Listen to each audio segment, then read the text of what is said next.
Hey everyone, Radical Dreamer Steve here, back at you with another video, and today I'm talking about Castlevania Circle of the Moon.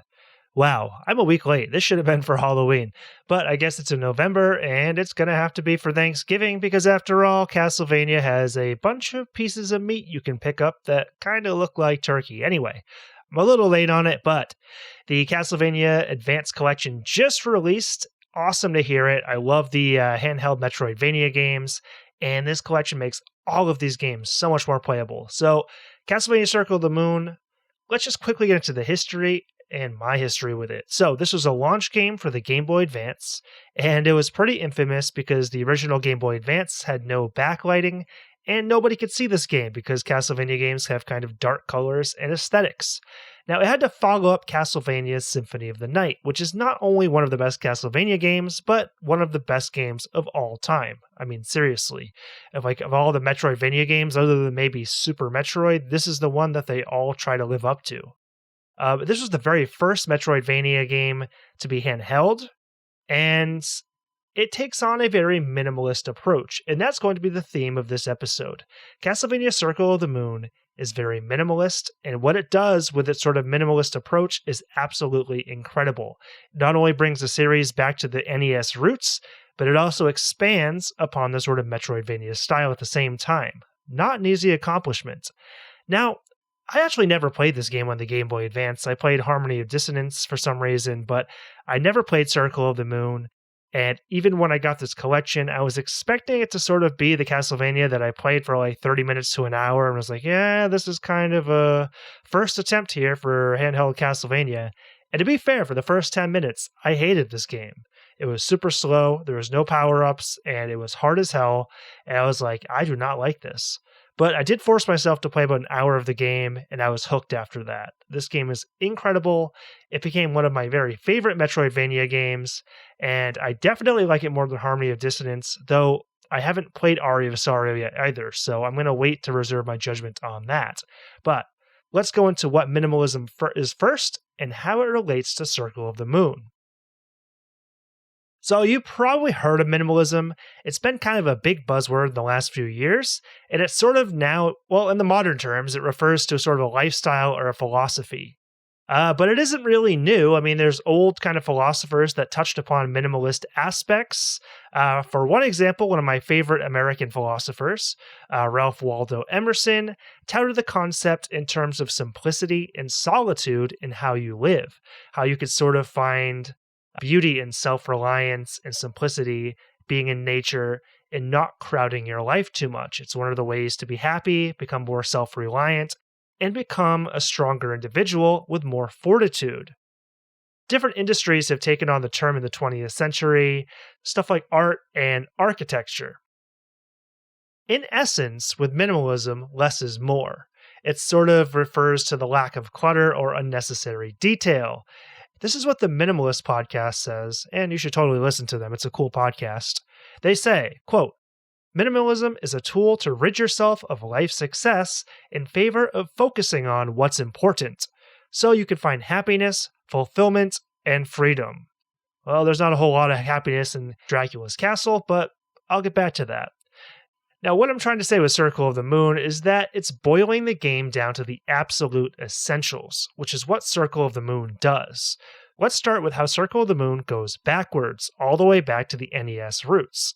Well, first off, all you have is a whip, whereas Symphony of the Night gave you a host of weapons that you could pick up, from everything from spears to swords to halberds and axes and so on. Circle of the Moon just has a whip. You will never pick up another weapon in this game. Yes, you can alter your weapon with the DSS card system, which I will come back to later, but all you have is your whip, the Vampire Killer, and that is very much like the old games. Next on the list there is the enemy placement in this game is seriously reminiscent of those old Castlevania games like Castlevania 1, 2, or 3, whereas it just seems like the enemies are built up and stacked in areas that make the game absolutely brutal.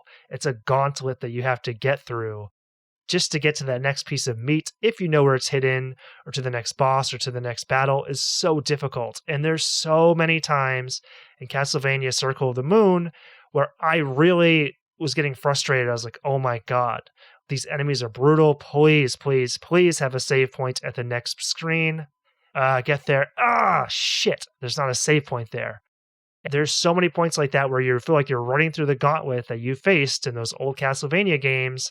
And that save point, when you get to it, oh man, it feels divine. Like, oh my God, it's just, there's such a sense of relief in Circle of the Moon when you make it to that next save point. And I haven't felt that much tension in a Castlevania since the old ones on the NES. Also, the next thing on the list there is the items are super important. You know those items you picked up in the original Castlevania games, like the axes and the knives and the holy water and all that? Well, that's back, and it's really important. Unlike some of the newer Castlevania games where it's sort of an afterthought, no, in this game you will want to choose them carefully, which means never take the knife because the knife sucks. I usually went with the holy water because I felt like I could throw it at enemies and then sort of damage them as I was hitting them. But also the crucifix thing you throw is really good too.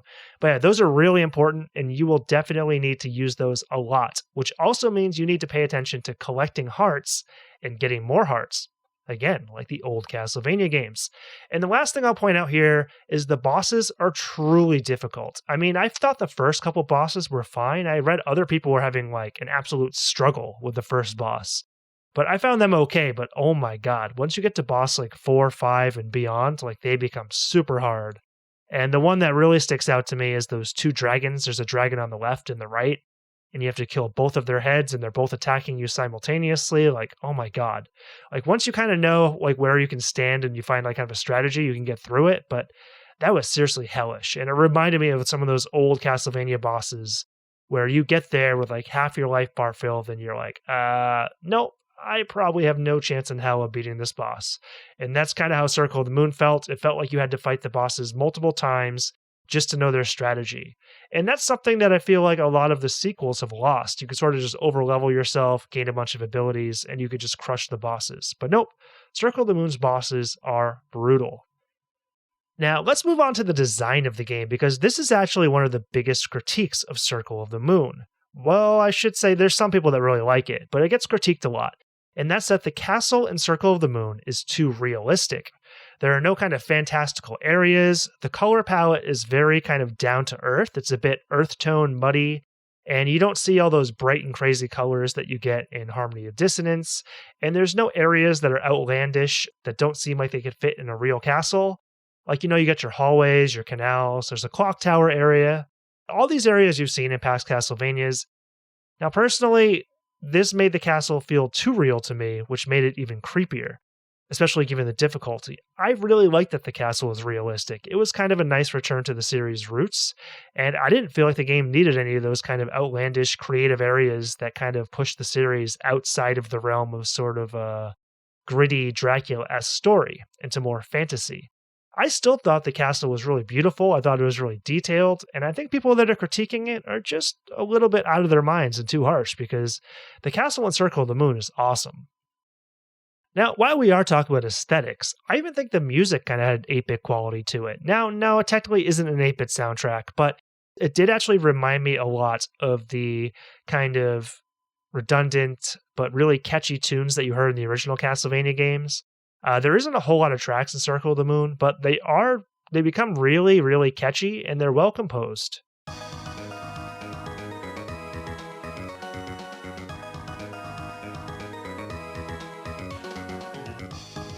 Now, another thing about the design of this game that makes people angry, it initially made me angry too. There's no shop. There's no way you're buying anything in this game. There's no money. You can't buy anything. And healing items are rare and hard to find. Yes, when you find enemies that drop them, you could grind on those enemies and get yourself a bunch of potions. But the potions don't even heal that much HP, and there's barely any of them in the game unless you're grinding for them. So don't expect to heal yourself very often.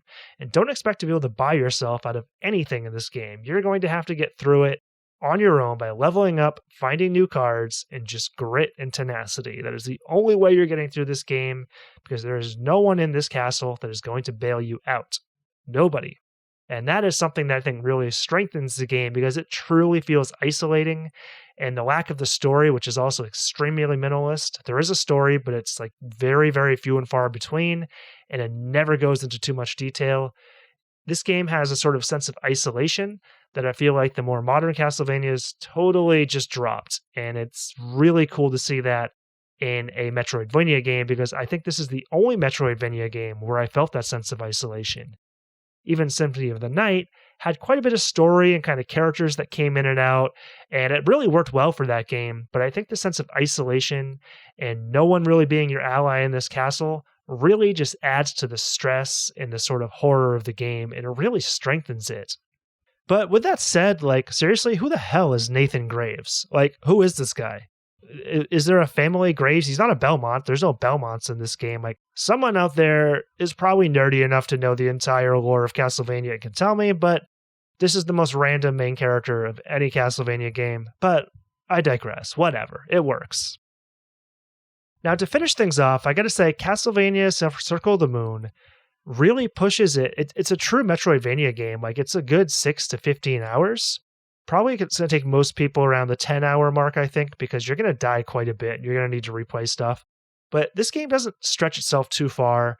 It doesn't really say, like, hey, this is going to be, like, better than Symphony of the Night and even bigger. It just says, like, this is going to be something that's kind of like Symphony of the Night on a Game Boy Advance, which in 2001 was amazing. Now, I have to mention the DSS card system. If you're playing this new system, you can actually see which enemies drop the cards, and that is super awesome. In the original game, I didn't play it, but supposedly you just had to kill random enemies and pray that they give you cards. And if there's one thing I really hate about this game, the drop rate for the cards is super low. I think like less than 1%. So you need to kill like 100 enemies in a lot of cases to get a card. Like, I did actually get lucky and get quite a few of them as I played the game, but like the drop rate's really low, even when you know where the enemies are. But the DSS system essentially lets you take pairs of cards, one that's sort of geared towards like an ability and one that's specific to like an element. So you can turn your vampire killer into like a flaming sword. You can boost your defense. You can summon like magic with this. It's sort of all encompassing, but I still think it's kind of minimalist in that you have to have the cards themselves, and you don't really know what the hell most of this stuff does until you try it out. And it's not necessary to have any of the cards to beat the game. Like, theoretically, you could beat the game by getting 0 of the cards and just literally use the whip. I'm probably not good enough to do that, but maybe you are. So basically, my final thoughts are that Circle of the Moon culminates in a very accessible yet difficult Castlevania that will immediately feel recognizable to people who play the NES CV games or Symphony of the Night. It's the only Castlevania game ever to bridge this gap, except for probably Rondo of Blood, which does it on the flip side of things. Rondo of the Blood's more classic Castlevania with elements of Metroidvania, where Circle of the Moon's more Metroidvania with elements of the original old school games tossed in there. So this is a great homage to the origins of the series while being an amazing Metroidvania in its own right. So for anyone who tries to play this game now for the first time, like I did a couple months ago, stick to that first 30 minutes to an hour. It is brutal in the beginning. It's a little bit slow, but trust me, this game's actually pretty fast paced. You move really well. And if you don't believe me, play it for a couple hours and turn on Harmony of Dissonance. You're going to realize how much more fluid this game is. Because Harmony truly has some weird friggin' movements. It feels really sluggish, except for like the dash. But this game went from basically one of those Castlevania games that I assumed was totally average and probably too annoying to play to one of my absolute favorite Castlevania games of all time. And it does it with a minimalist approach that manages to evolve the series as well as go back to the roots, and I love it. So definitely give Circle of the Moon the time of day. It deserves it.